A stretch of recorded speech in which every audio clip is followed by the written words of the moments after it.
everyone. Today's lecture is on microwave tubes.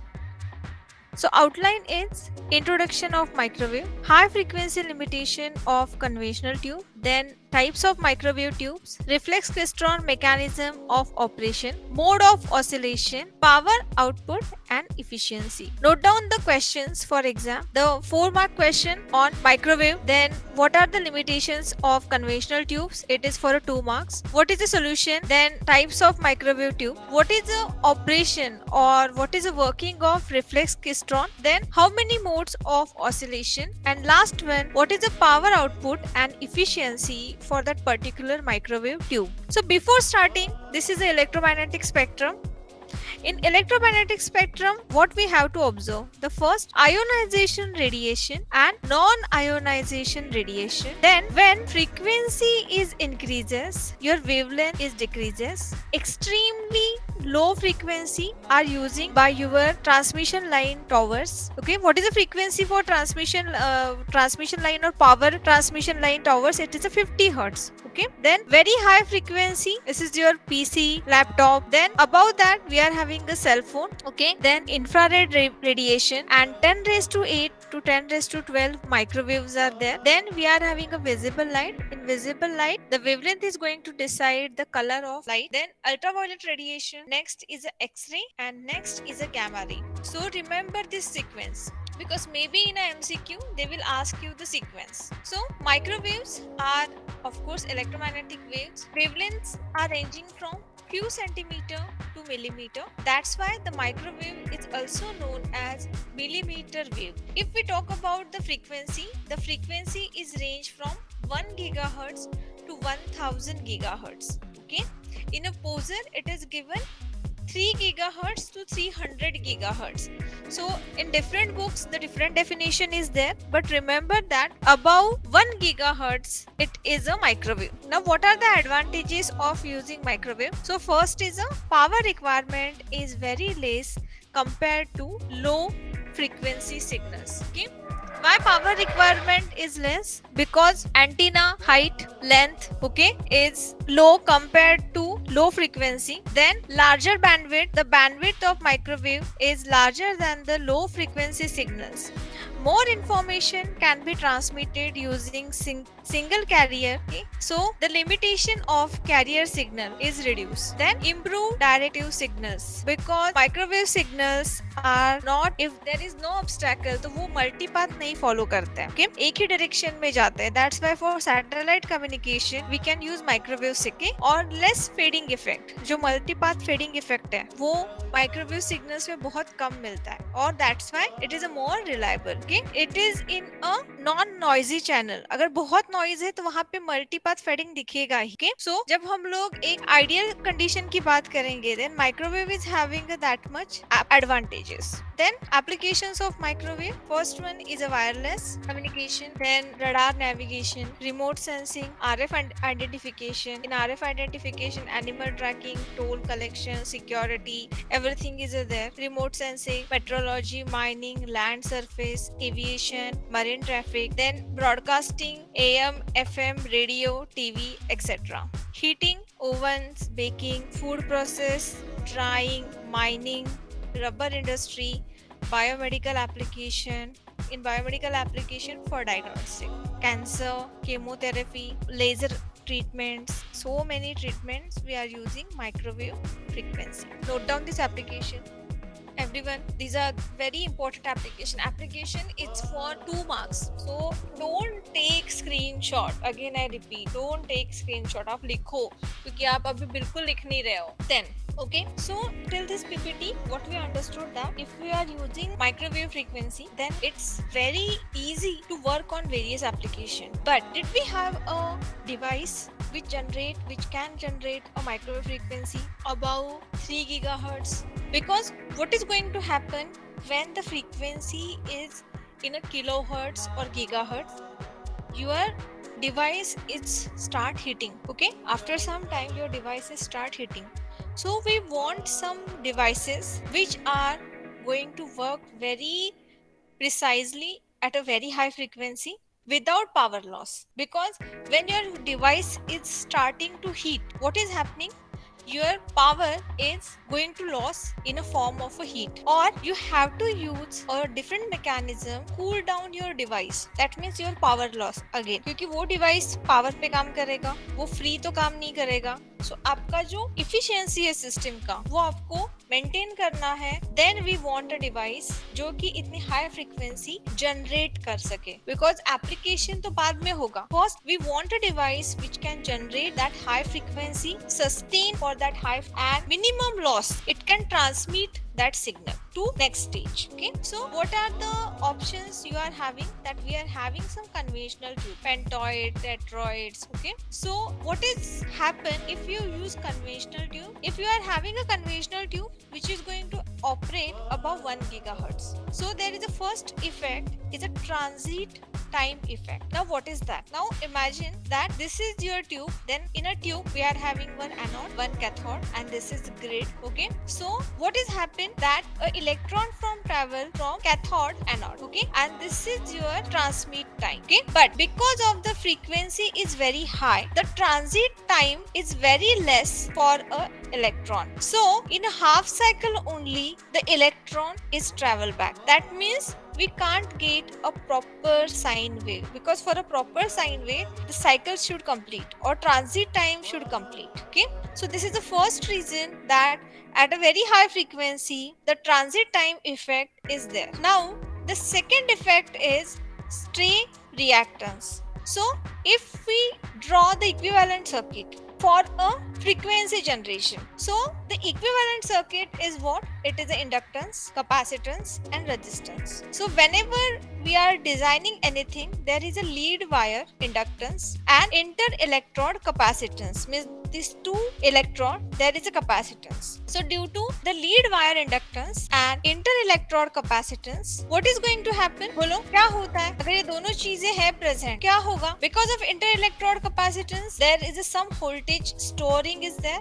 and because of inductance of a lead wire, there is a loss. So because of these 2 points, there is a big problem when we are using conventional tube above 1 gigahertz, or rather we can't use conventional tube above 1 gigahertz. Note down this point: transit time effect, stray reactance. Now, what is the solution to this problem? In microwave. Okay, now in a microwave tubes there are two categories: M type and L type. Okay, M means magnetron and L means klystron traveling wave tube, and M means magnetron. Note down this: klystron, traveling wave tube and magnetron. So this is your klystron. So if you observe that in practical klystron, it is more than height of a 6 feet man, because the construction आप देखो कि cooling effect है कि जितना भी heat generate होगा वो सारा बाहर निकलना चाहिए, and rather the efficiency of a klystron is 80-30%, but still the applications इतने ज्यादा है कि हम लोग ये क्लिस्ट्रॉन यूज करते हैं. Remember that. ओके, तो now this is the reflex klystron oscillator. This is your one tube, then this is the second cavity and this is the first cavity. Okay, then this is the repeller cathode. It is connected to one voltage supply. Okay, resonant cavity क्या करेगा? The solution for a conventional tubes are triodes, tetroids and pentoids. Okay, so we observe that above 1 gigahertz the conventional tubes can't use because of these three effects: lead inductance, inter-electrode capacitance, that transit angle effects and gain bandwidth product limitation. So lead inductance means for a resonant circuit, if lead wire, that means inductance is too large, then what is going to happen? It is a parasitic circuit reactance. Okay, so it can't generate the high frequency.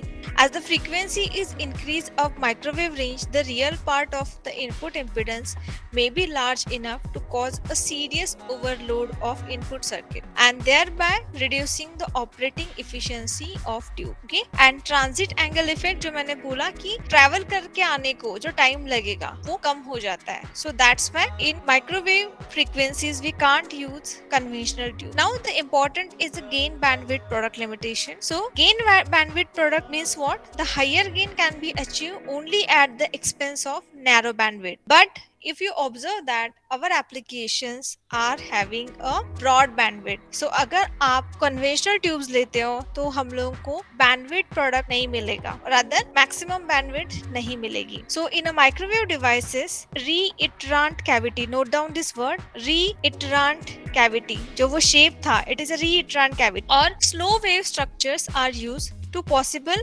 overall high gain over a broad bandwidth. अगर आपका MCQ हुआ, so it is a one question. So it is a reiterant cavity.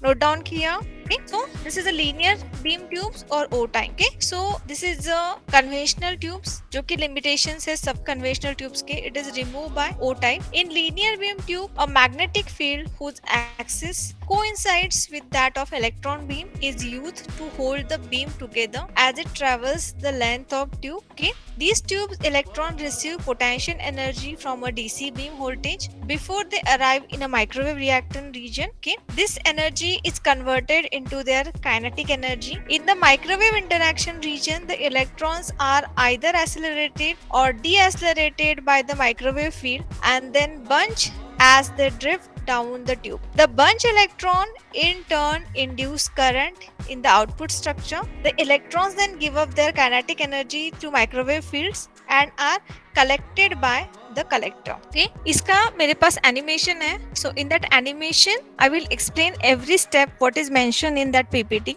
So draw this flowchart. Linear beam O tube is divided into cavity and slow wave structure. Cavity is in resonant, so for resonant it is a klystron and reflex klystron. So this is in your syllabus. This is very important that klystron and reflex klystron आपके syllabus में है. Okay, बाकी का helix TWT आपके syllabus में है, बाकी का ये तीनों आपके syllabus में नहीं है. So for slow wave structure, forward wave, backward wave. In a forward wave, helix traveling wave tube is there. So note down how many types you have to learn. That is a klystron, reflex klystron and then helix. Okay, so two cavity klystron. Now this is very important. ये अभी figure draw कर लो. ये figure आपको exam में draw करना ही करना है. Okay, तो अब before starting to explain this figure, okay, I will ask you some question. Okay, now imagine that your whole class is sitting in your classroom. Okay, एक प्यून आता है और आपको बोलता है कि आप सबको कैंटीन में बुलाया. Okay, तो आप सब लोग अपने बेंचेस पे बैठे हुए हैं.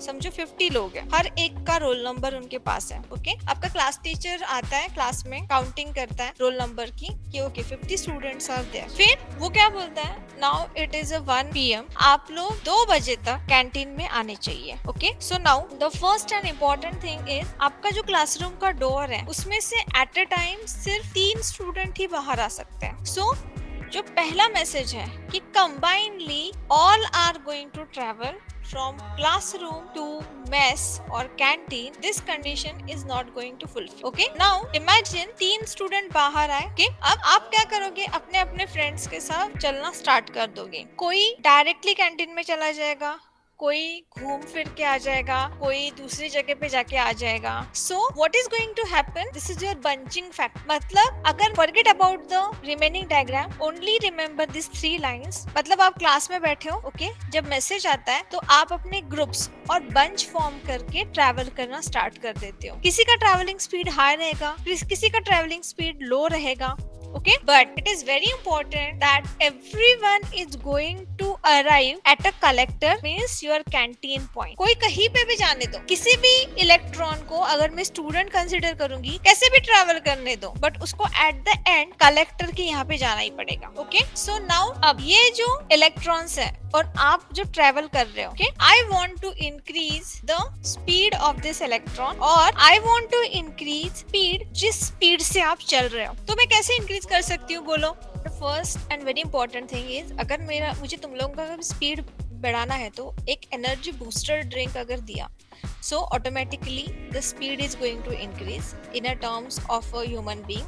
ओके, एंड इन इलेक्ट्रॉन्स अगर आप देखोगे कि हमने अगर एक कैरियर सिग्नल उसमें ऐड किया RF इनपुट से, तो वो इलेक्ट्रॉन क्या होगा, उस कैरियर सिग्नल के अकॉर्डिंग मूव होना स्टार्ट हो जाएगा. हम लोग कैरियर सिग्नल से उसको एनर्जी देंगे, बिकॉज ऑफ दैट उसकी एनर्जी बढ़ जाएगी. ओके, एंड अगेन वो मेन स्ट्रीम में आके दूसरी कैविटी में चला जाएगा.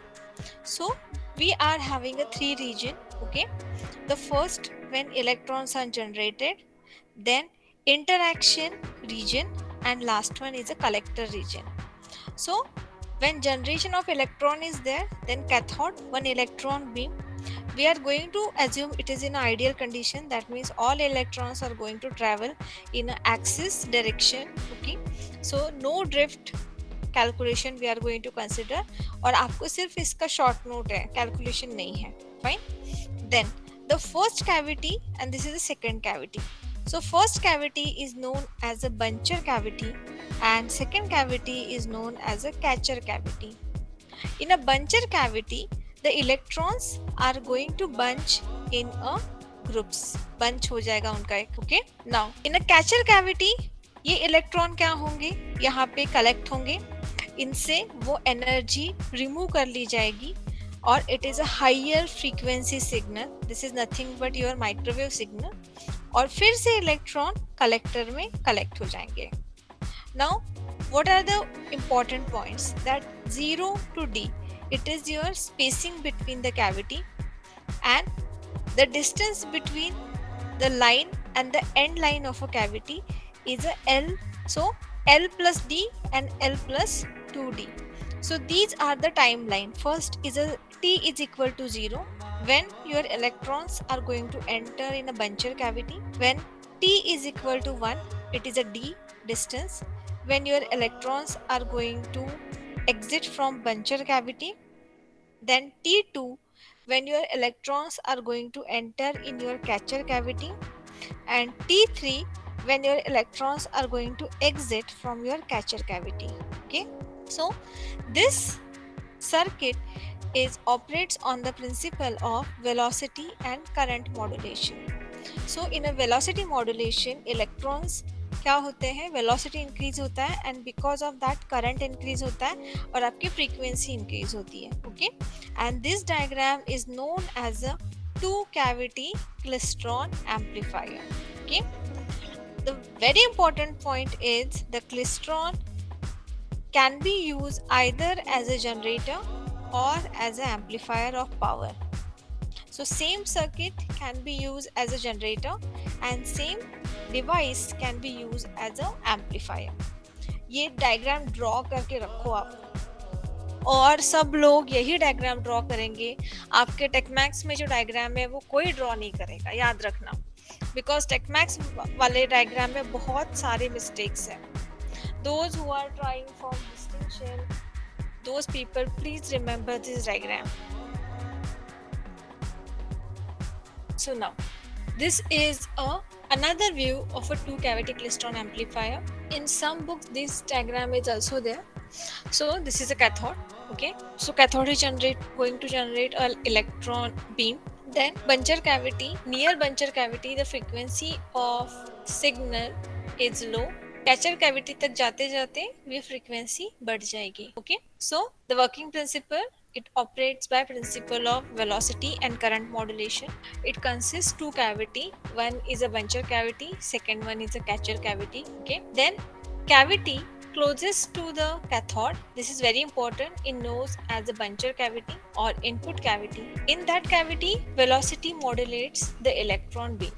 The other cavity is known as a catcher cavity or output cavity. It catches the energy from the bunch electron beam, and the distance between the first cavity and second cavity is a drift space. So this is a working of two cavity klystron, that all electrons injected from cathode arrive at the first cavity with uniform velocity. Okay, then electrons passing the first cavity, their velocity or their frequency is a change, though passing through the positive half cycle, because what if you observe that this is a microwave input. So microwave input means it is having a sine. This is RF input, that means it is a sine wave. So when these electrons, यहाँ पे जो electrons आ रहे हैं, जब वो positive half cycle से जाएंगे तो उनका क्या होगा, वेलोसिटी इंक्रीज होगी, और जो नेगेटिव हाफ साइकिल से जाएंगे, ओके, वो undergo a decrease in velocity. So what is the result of this? Your frequency is increases. Because positive half cycle negative half cycle दोनों में चेंजेस हो रहा है. So result of this, electrons gradually burst together as they travel down the drift space. Drift space means the different distance between the first cavity and second cavity, and this is known as the velocity modulation. The density of electrons in the second cavity varies cylindrically with time. The electron beam contains an AC component as it's said to be current modulated.